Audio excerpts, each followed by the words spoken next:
آیت اللہ مظاہری بیان کرتے ہیں ایک نوحہ سلام پڑھنے والے سے پڑھتا تھا ایک جگہ پر، اس سے اس بات کو بیان کرتے ہیں کہ وہاں پر جس جگہ وہ پڑھتا تھا، جیسے یہاں بھی امام بارگاہ ہے ماشاءاللہ، یہاں پہ بھی لوگ آتے ہیں سلام پڑھتے ہیں، تو وہاں پہ ایک شخص تھا.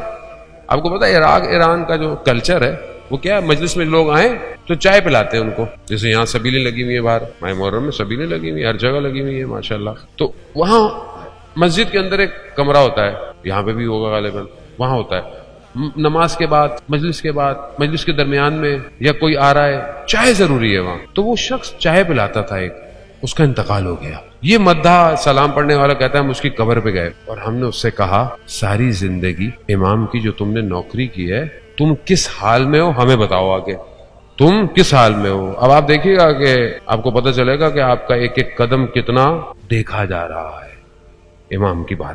وہ کہتے ہیں کہ 2 دن بعد خواب میں آیا اور اس سے پوچھا کہ کیا ہے؟ کہا مولا نے بڑا کرم کیا ہوا.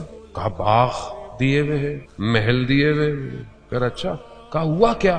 کہا کہ پہلی رات جب میں قبر میں مجھے ڈالا گیا تو میرے سرہانے خود سید الشہداء تشریف لائے، خود سید الشہداء تشریف لائے.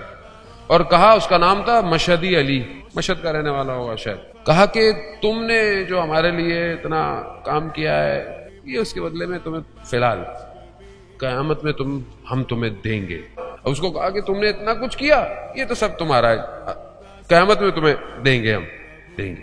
اب اسے امام کہتے ہیں علی مشہدی، تم نے اپنی زندگی میں 12,427 چائے پلائی ہے، 12,427 چائے پلائی ہے ہمارے لیے، یہ اس کے بدلے میں. علی مشہدی گریہ شروع کر دیتا ہے، رونا شروع کر دیتا ہے.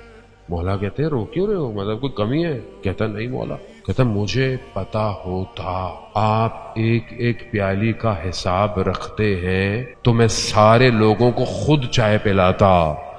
اب آپ یہ نہ سمجھیں آپ سبیل میں کھڑے ہوئے پانی پلا، سب کس کے لیے؟ مولا کے لیے.